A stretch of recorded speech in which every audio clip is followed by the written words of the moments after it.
A Justiça do Rio Grande do Norte aderiu oficialmente ao Banco Nacional de Monitoramento de Prisões. Com isso, todos os mandados de prisão expedidos pelo Poder Judiciário Potiguar deverão ser cadastrados diretamente no banco. Quem nos traz mais detalhes sobre essa iniciativa é o juiz corregedor Fábio Ataíde. Doutor Fábio, muito bem-vindo novamente ao programa. Obrigado. O Banco Nacional de Monitoramento de Prisões é uma novidade do CNJ, né? É uma iniciativa do Poder Judiciário. Nós já fazemos os monitoramentos de mandados desde 2011 e agora fizemos uma nova fase do nosso banco. Nós tínhamos um Banco Nacional de Mandados e agora vamos implantar, o Judiciário está implantando o Banco Nacional de Monitoramento. É importante frisar que o Judiciário faz isso desde 2011. E existe uma lei, né, que deveria ser implantada também pelos estados, no Brasil inteiro, uma lei federal, que estabelece, né, um sistema nacional de controle de prisões. Essa lei deveria ter sido aplicada desde 2013, nunca foi feita pelos estados, Rio Grande do Norte e nem outro estado. Alguns estados conseguiram implantar sistemas locais, mas nunca nós tivemos um sistema nacional que monitorasse a prisão. Então, em razão dessa deficiência da lei, e verificando que o Judiciário já tinha um banco nacional, mas ainda era um banco nacional só para mandados pendentes de cumprimento, um banco nacional que nós tínhamos era um banco para pessoas foragidas do sistema, então foi muito mais fácil para o Judiciário ampliar esse banco e criar um banco de monitoramento. A vantagem desse banco de monitoramento é que agora ele vai dar, né, dados estatísticos de quem está pendente de cumprimento, as pessoas que estão foragidas do sistema e aí também as pessoas que estão dentro do sistema.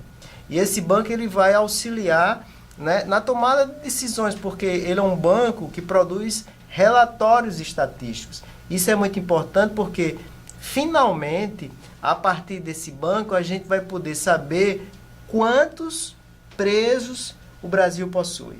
Nós temos uma estatística, mas essa estatística é realizada, né, pelo Ministério da Justiça. É uma estatística que, inclusive, é questionada pelo CNJ a respeito da veracidade dos dados estatísticos. Então, nós não sabemos efetivamente se o Brasil tem a quantidade de presos que dizem que tem. Na prática, esse perfil que vai ser gerado pelo Banco Nacional de Monitoramento de Prisões, ele vai ser utilizado em que situações? Esses relatórios são importantes porque o relatório, inclusive, vai ser acessível à sociedade e ele vai ser tomado em tempo real para que a gente quantifique, né, a quantidade de pessoas e identifique as situações de superlotação carcerária. Por exemplo, esse relatório ele pode identificar detalhadamente quantas mulheres gestantes e lactantes no sistema carcerário. O Poder Judiciário do Rio Grande do Norte, desde o ano passado, começou a fazer um monitoramento de gestantes e lactantes. Esse banco também vai fazer. Então, uma mulher, assim que entrar no sistema carcerário, ela poderá informar se é gestante, lactante, e isso automaticamente dispara, né, mecanismos de fiscalização, de atendimento a essa pessoa, tudo isso a partir do banco. O banco pode também identificar as pessoas que estão em situação de risco, as pessoas ameaçadas.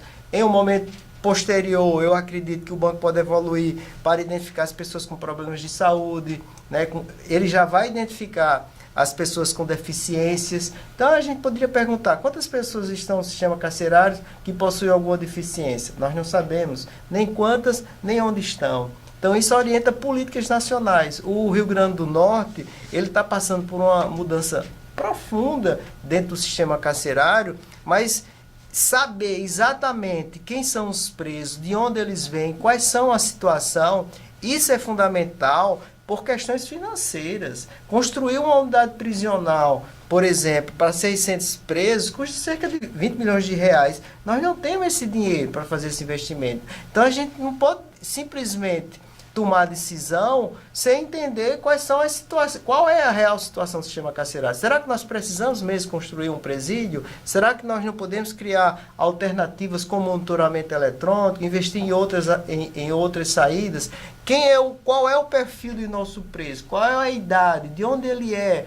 Tudo isso né, implica nos relatórios e o banco vai auxiliar isso. Esses relatórios que vão ser gerados, então, eles vão ficar disponíveis para consulta, não é isso? Eles podem até auxiliar o trabalho de instituições, de organizações não governamentais que trabalhem nessa área? Sim, exatamente. O CNJ já possui um sistema nacional de relatórios de presídios, é o Geopresídio, então por ele nós já temos um conhecimento. Os juízes do Brasil inteiro, os do Rio Grande do Norte também, eles fazem produção de relatório mensal do sistema carcerário, mas ainda há muitas deficiências nesses relatórios. Então o Banco Nacional ele vem complementar um sistema que já existe, um sistema de monitoramento das prisões.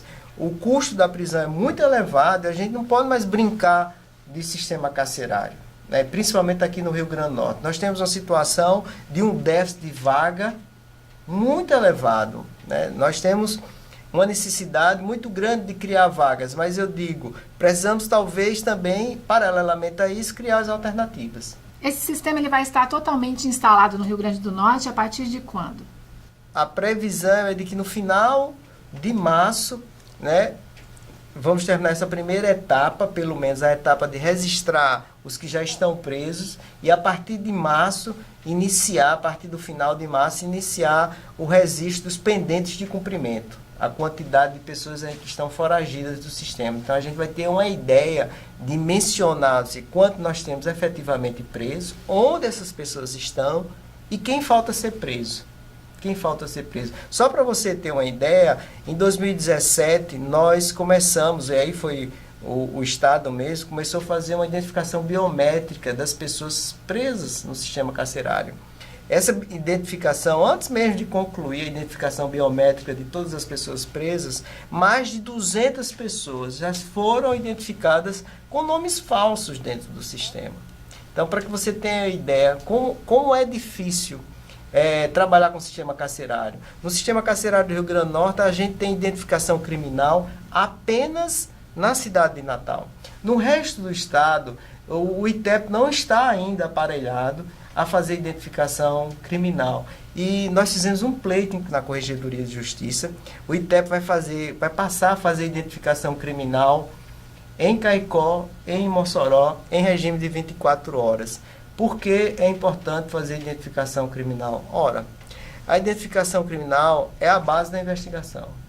Se uma pessoa se apresenta numa autoridade policial e dá um nome falso, se ela tiver um mandado pendente, ela nunca vai ser cumprida. A gente precisa saber quem está sendo preso. A pessoa que tem um mandado pendente por um crime sério, grave, em outro lugar do país, ele pode simplesmente dizer que não tem documentos e dizer qual é o nome dele, ou falsificar documentos. O Rio Grande do Norte precisa urgentemente restabelecer o sistema de identificação criminal, para que a gente tenha certeza de quem são as pessoas que estão sendo presas. Nós agora vamos iniciar a identificação biométrica na audiência de custódia, né? A partir desse ano, o Tribunal de Justiça ampliou as cidades que vão ser beneficiadas por audiência de custódia. Então, a Grande Natal, as cidades que compõem a Grande Natal, Extremóis, Ceará-Mirim, Parnamirim, elas compõem a audiência de custódia de Natal. E toda vez que a pessoa for levada à audiência de custódia, ela vai ser identificada biometricamente, né? E o mandado de prisão, se for o caso de prisão, ela também será já registrada no Banco Nacional. Isso é muito importante para a gente. Então, há uma resistência, inclusive, da população com a audiência de custódia, mas não entende quais são os benefícios da audiência de custódia. Veja, assim que o sujeito for preso, a primeira coisa que a gente tem que levar é para uma autoridade para dizer se precisa ser preso, cadastra o mandado e identificar aquela pessoa. Muito obrigada, pela sua presença. Parabéns aí pelo trabalho que vem sendo feito. Sucesso nesse Banco Nacional de Monitoramento. Obrigado, eu que agradeço.